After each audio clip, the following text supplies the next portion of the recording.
ಸ್ನೇಹಿತರೆ, ನಿನ್ನೆ ಮಧ್ಯಾಹ್ನ ತನಕ ಇದ್ದಂಥ ಒಂದು ಸಂತೋಷ ಸಂಭ್ರಮ ನಿನ್ನೆ ಸಂಜೆ ಅಷ್ಟೊತ್ತಿಗೆ ಇಲ್ಲದೆ ಹೋಯಿತು.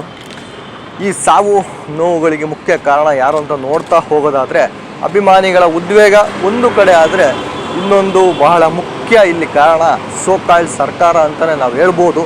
ಯಾಕೆಂತಂದರೆ 18 ವರ್ಷಗಳೇ ಸತತ ಕಾದಿರುವಂಥ ಅಭಿಮಾನಿಗಳು ಈ ಗೆಲುವಿಗಾಗಿ ಇನ್ನು 3-4 ದಿನ ಕಾಯ್ತಾ ಇರಲಿಲ್ವಾ?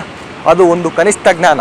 ಮತ್ತು ಮುಖ್ಯವಾಗಿ ಅಂದಾಜು 1.5 ಕೋಟಿಗಿಂತ ಹೆಚ್ಚು ಜನಸಂಖ್ಯೆ ಹೊಂದಿರುವಂಥ ಈ ಬೆಂಗಳೂರಿನಲ್ಲಿ ಜನ ಸೇರಿದ್ರೆ ಎಷ್ಟು ಜನ ಸೇರ್ಬೋದು ಅನ್ನೋ ಒಂದು ಕಾಮನ್ ಸೆನ್ಸ್ ಇಲ್ಲದೆ, ಕ್ರೌಡ್ ಮ್ಯಾನೇಜ್ಮೆಂಟ್ ಅನ್ನೋ ಒಂದು ಪದದ ಅರ್ಥನೇ ಗೊತ್ತಿಲ್ಲದೆ, ಇವರ ಶೋಕಿಗೋಸ್ಕರ ಇವರ ಪ್ರಚಾರಕ್ಕೋಸ್ಕರ ಅಷ್ಟು ಅರ್ಜೆಂಟಿನಲ್ಲಿ ಕರೆಸ್ಕೊಂಡು ಫೋಟೋ ರೀಲ್ಸ್ ಮಾಡಿಕೊಂಡು ವಿಧಾನಸೌಧದ ಮುಂದೆ ನನ್ನ ಸೇರಿಸಿ ನನ್ನಂತಹ ಲಕ್ಷಾಂತರ ಅಭಿಮಾನಿಗಳು ಉಸಿರಾಡೋಕ್ಕೂ ಜಾಗ ಇಲ್ಲದೆ ಸಾಯ್ತಾ ಇದ್ದರೆ, ಇವರ ಮನೆ ರಿಸೆಪ್ಷನ್ನು ಮದುವೆ ಫಂಕ್ಷನ್ನು ಅನ್ನೋ ಥರ ಒಳಗಡೆ ಎಲ್ಲರೂ ಸೇರಿಕೊಂಡು ಅವ್ರ ಮಕ್ಕಳು ಅಧಿಕಾರಿಗಳು ಎಲ್ಲ ಸೇರಿಕೊಂಡು ಫಂಕ್ಷನ್ ಮಾಡಿಕೊಂಡು ಚಿನ್ನಸ್ವಾಮಿ ಕ್ರೀಡಾಂಗಣದಲ್ಲೂ ಫಂಕ್ಷನ್ ಮಾಡ್ತೀವಂತ ಅನೌನ್ಸ್ ಮಾಡಿ, ಇಲ್ಲೂ ಫಂಕ್ಷನ್ ಮಾಡ್ತೀವಂತ ಅನೌನ್ಸ್ ಮಾಡಿ ಈ ರೀತಿ ಘಟನೆಗಳಿಗೆ ಕಾರಣ ಆಗಿದ್ದಾರೆ.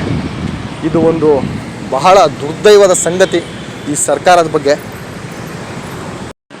ಇನ್ನು ಬೇರೆ ಪಕ್ಷಗಳಂತೂ ಈ ಸಾವುಗಳಲ್ಲಿ ಒಳ್ಳೆ ರಾಜಕೀಯ ಬೇಳೆಯನ್ನು ಬೇಯಿಸ್ಕೊಳ್ತಾ ಇದ್ದಾರೆ.